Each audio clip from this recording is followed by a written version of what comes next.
Di awal film, kita diperlihatkan dengan sebuah kastel yang khusus diperuntukkan bagi militer Amerika Serikat. Di pagi hari, terlihat narapidana sedang keluar dari selnya untuk menjalankan aktivitas di sana. Ada yang bermain basket, ada yang berlatih tinju, sebagian lagi melaksanakan tugasnya. Perkelahian di antara napi pun sudah menjadi hal lumrah di sini. Terlebih kejamnya sang kepala sipir seakan-akan menjadikan narapidana sebagai hewan peliharaannya. Dan inilah sosok kepala sipir yang bernama Kolonel Winter. Kabar tak biasa datang kepadanya. Mereka akan menerima seorang tahanan baru yang masuk ke kategori A. Dan wakilnya Kapten Pirates membenarkan berita tersebut. Tahanan itu akan datang jam 5 sore ini, padahal sidangnya saja baru dilaksanakan hari ini. Dan terungkap tahanan tersebut mengaku bersalah dan dijatuhi hukuman 10 tahun penjara. Lalu datanglah sebuah mobil tahanan ke penjara ini. Ratusan narapidana yang mendengar berita ini langsung berkerumun di balik gerbang untuk melihat sosok tahanan baru tersebut. Beberapa napi yang dibandari oleh Yetis bahkan melakukan taruhan bahwa dia akan bertahan di penjara ini dalam waktu 1 minggu. Dan inilah sosok tahanan baru di penjara ini. Dia bernama Letnan Jenderal Eugene Irwin yang diperankan oleh Robert Redford. Setelah mengganti pakaian seperti tahanan lainnya, Jenderal Bintang 3 ini menemui kepala sipir. Kolonel Winter awalnya kagum dengan kedatangan Irwin, meskipun dia sekarang menjadi tahanan. Karena Jenderal Irwin dikenal sebagai legenda hidup tentara Amerika Serikat. Winter pun menjelaskan padanya beberapa bagian di penjara ini kepadanya. Winter lalu meminta sang jenderal memberi tanda tangan untuk koleksi buku tentang perang miliknya. Saat Winter mencari buku tersebut, sang jenderal melihat beberapa koleksi militer milik kolonel. Dan jenderal yang ditanya oleh Kapten The Pirates tak menyukai hal semacam ini. Karena menurutnya seorang tentara yang gemar mengoleksi hal semacam ini merasa dia tidak pernah merasakan medan perang sesungguhnya. Mendengar ucapan tersebut, Kolonel Winter sakit hati dan membatalkan untuk meminta tanda tangan sang jenderal. Dia bernama Aguilar, memberi hormat untuk Jenderal Irwin. Namun kolonel melarangnya.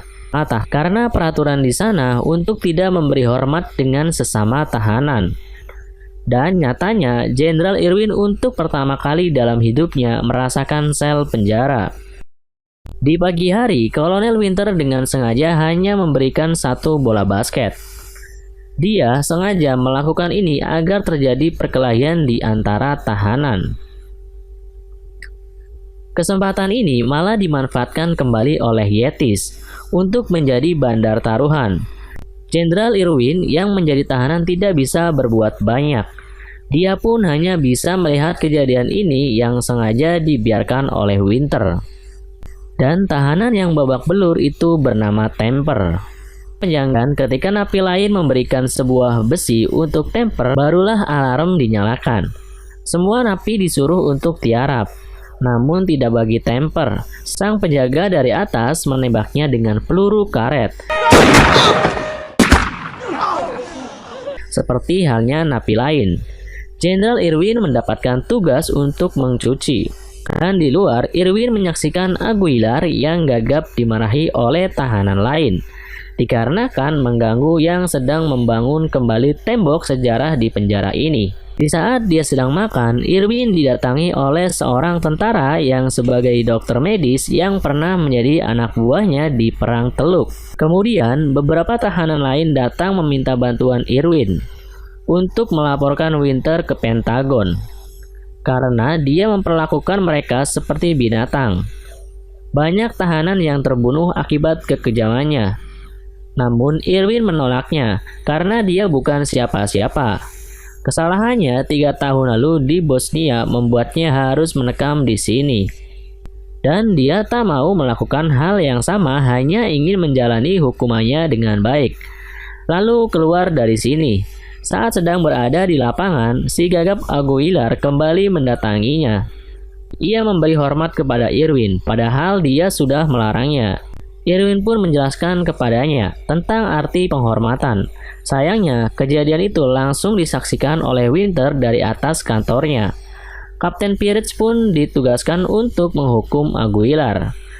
Aguilar disuruh menghormat dalam cuaca hujan lebat semalam sampai sirine pagi berbunyi. Terlihat Aguilar begitu kelelahan. Saat sirine pagi berbunyi, harusnya hukuman untuk Aguilar dihentikan. Namun Kapten Pirates semalaman menyuruh Aguilar menghormat kembali. Irwin pun akhirnya datang untuk menurunkan tangannya. Sang kapten lalu datang dan hendak memukul Aguilar. Namun Irwin menahannya. Beberapa penjaga kemudian datang dan memukuli Irwin. Kolonel Winter pun datang dan memintanya untuk tidak ikut campur. Tapi Irwin yang cerdas mengingatkan tentang pedoman perilaku kepada tahanan. Kolonel yang tidak habis akal, dia menghukum Irwin karena menahan tangan perwira. Akhirnya Irwin pun mendapat hukuman. Ia diharuskan memindahkan semua batu seorang diri.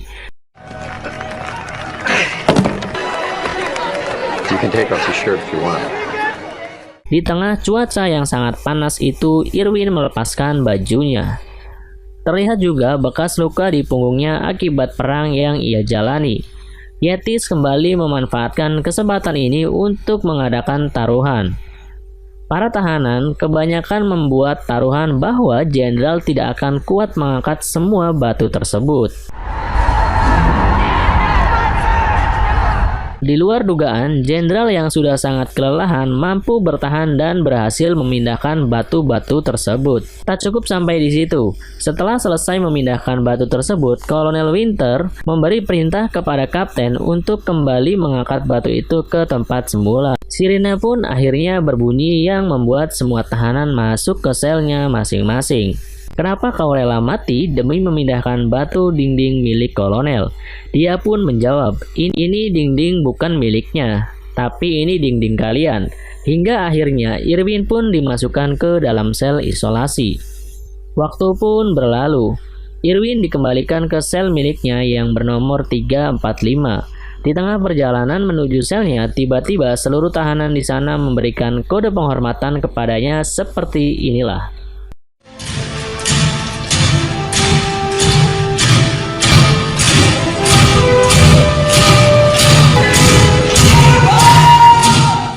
Yeti selalu datang ke sel Irwin. Dia memberikan rokok yang cukup banyak karena hasil taruhannya. Namun karena dia tidak merokok, Irwin menyuruh Aguilar memberikan rokok tersebut ke seluruh tahanan. Di sini terungkap pula ayahnya Yetis mengatakan saat misi di Hanoi, Irwin berhasil menyelamatkan seluruh anak buahnya. Namun Irwin beranggapan bahwa yang membuatnya dia bertahan hidup sampai saat ini adalah seluruh prajuritnya yang berjuang mati. Di sini Biupir kembali bertanya kepadanya, apakah maksudnya bahwa ini dinding kita? Padahal Winter yang menyuruh mereka untuk membuat dinding ini. Irwin mencoba menjelaskan. Dulu tahanan yang bernama Egibek, dia membangun dinding ini bukan untuk penjara, tapi dia membangunnya untuk sebuah kastel.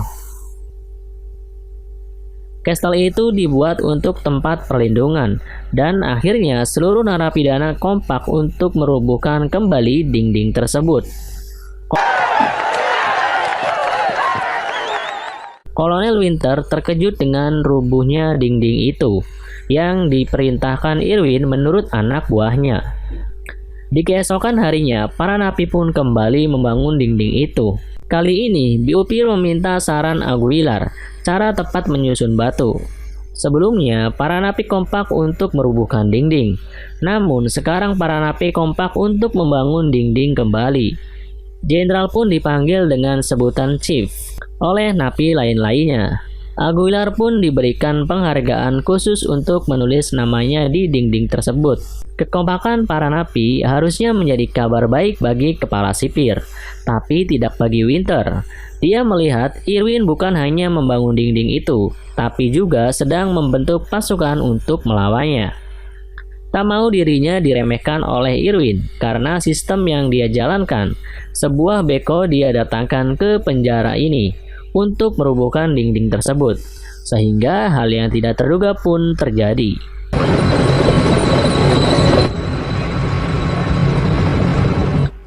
Aguilar tewas seketika karena tertembak di kepalanya. Kejadian kecil ini membuat Irwin merenung diam tidak berdaya. Terlihat dinding yang mereka bangun dengan susah payah dan kerja keras serta kekompakannya telah roboh kembali dengan satu tubrukan, hingga saat Irwin mengumpulkan seluruh narapidana. Sang jenderal lalu memberi sebuah motivasi di sini. Some may think to be remembered in this way would be a disgrace to a soldier. Meskipun saat ini mereka dianggap aib, tidak merubah jati diri mereka yang seorang pejuang. Kematian Aguilar menjadi momentum mereka untuk melawan ketidakadilan di penjara ini. Mereka lalu menyanyikan lagu Korps Marinir Amerika Serikat.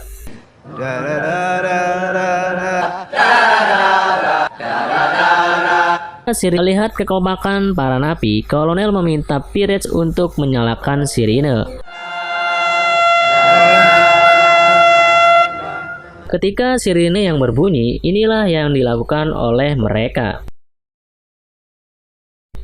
Namun, berbeda dengan Yates yang masih belum mengerti dan setuju dengan aksi ini. Kolonel pun mulai gusar dengan aksi yang dilakukan sang jenderal. Winter kemudian mencoba negosiasi dengan Irwin. Hormat itu sekarang diperbolehkan untuk napi. Dengan tegas, Jenderal Irwin mengatakan semuanya sudah terlambat.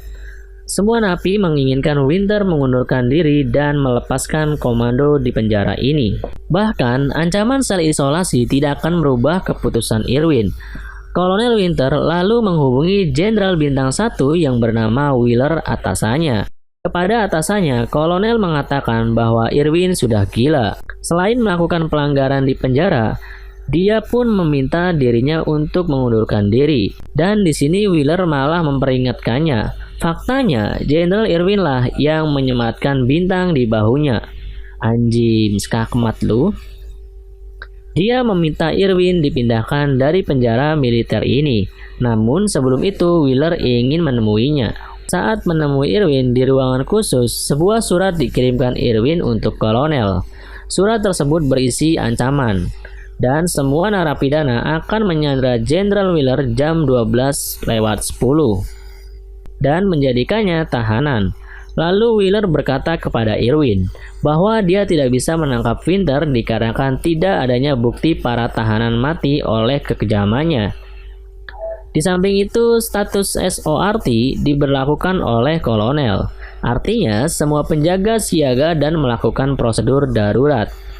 Jenderal Wheeler yang sedang berbincang dengan Irwin diamankan. Para penjaga yang disebut tim merah bergerak. Kemudian mobil tank water cannon pun didatangkan. Lalu helikopter yang dilengkapi penembak diterbangkan. Namun karena si kolonel tidak melihat ada gerakan yang mencurigakan dari napi, semua pasukan ditarik mundur. Dan ini hanyalah gertakannya saja. Faktanya, Irwin sengaja melakukan ini untuk membaca situasi ketika SORT diberlakukan. Lalu sebelum pergi, Wheeler memperingatkan jika ada tahanan mati, Winter akan habis. Nah, Winter lalu membacakan sebuah fakta kepada seluruh napi tentang misi terakhir Irwin yang membuatnya di penjara. Misi itu adalah misi yang langsung diperintahkan oleh presiden. Tujuannya untuk menangkap para penjahat di sebuah daerah. Namun, malah membuat 8 anak buahnya tewas dieksekusi. Tidak mengindahkan informasi dari intelijen. Ini dilakukan kolonel untuk menjatuhkan harga diri Irwin di depan para napi. Ekstraksi dilakukan. Beberapa napi yang dianggap melakukan pelanggaran dipukuli lalu dimasukkan ke sel isolasi.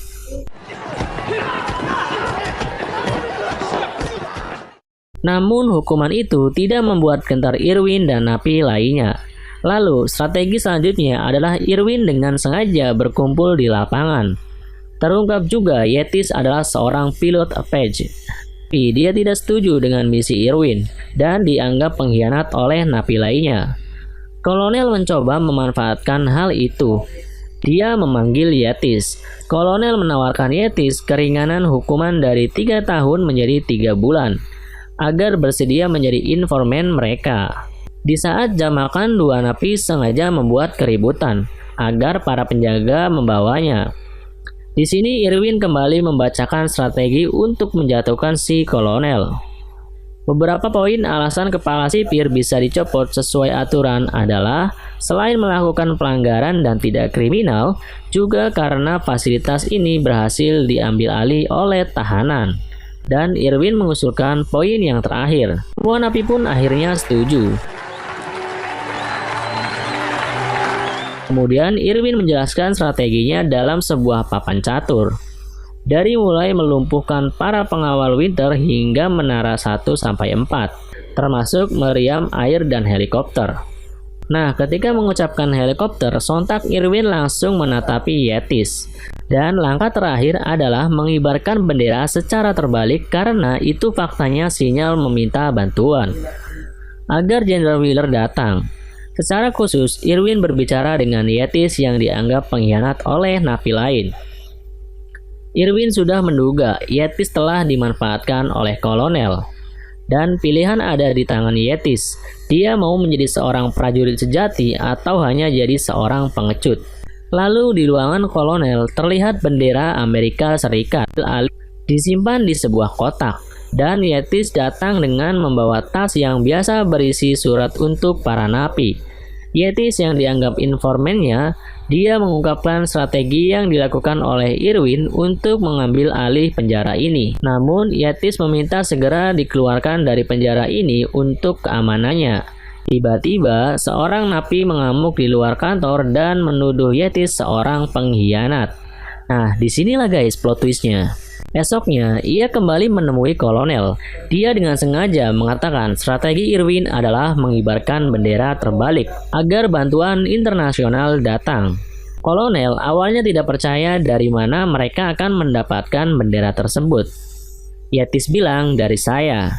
Rupanya saat terjadi keributan kemarin, Yetis dengan sengaja mencuri bendera di ruangan ini.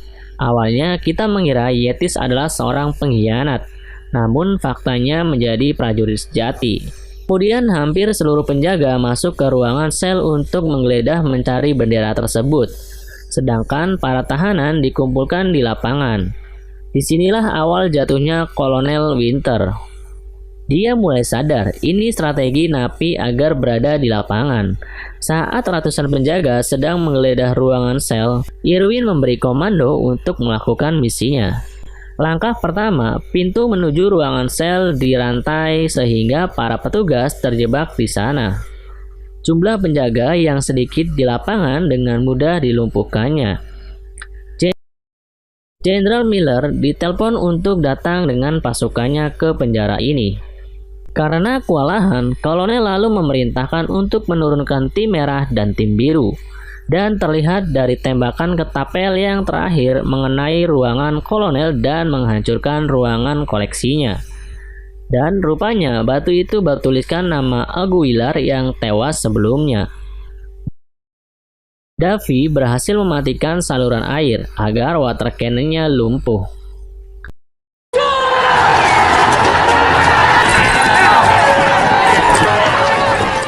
Dan kolonel pun kaget, Jenderal Wheeler sudah dalam perjalanan ke penjara ini.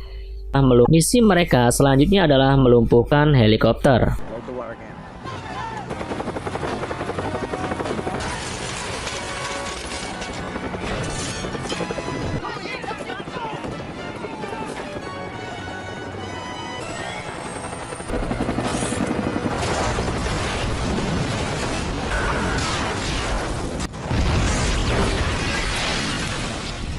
Setelah semuanya dilumpuhkan, semua napi berbaris untuk melihat pengibaran bendera terbalik yang sudah Yetis sembunyikan di balik batu. Kolonel berkata pasukannya turun ke lapangan, bahkan mereka sekarang menggunakan peluru asli. Saat semua napi tiarap, Irwin berjalan menuju tiang bendera untuk mengibarkannya secara terbalik. Kolonel memerintahkan pasukannya untuk menembak Irwin. Namun, sang Kapten Peritz yang sudah sadar dia melarang anak buahnya untuk menembak. Namun, si goblok Winter menembak Irwin beberapa kali. Dengan kondisi tubuh yang sudah tertembak, namun dia tetap berhasil mengibarkan bendera tersebut. Dan faktanya bendera itu tidak terbalik. Berarti Irwin menyatakan bahwa mereka semua merdeka. Semua napi pun serentak melakukan penghormatan. Hingga akhirnya Kolonel Winter ditangkap. Irwin pun meninggal di bawah bendera tersebut, dan namanya diukir di dinding kastel tersebut dan film pun berakhir.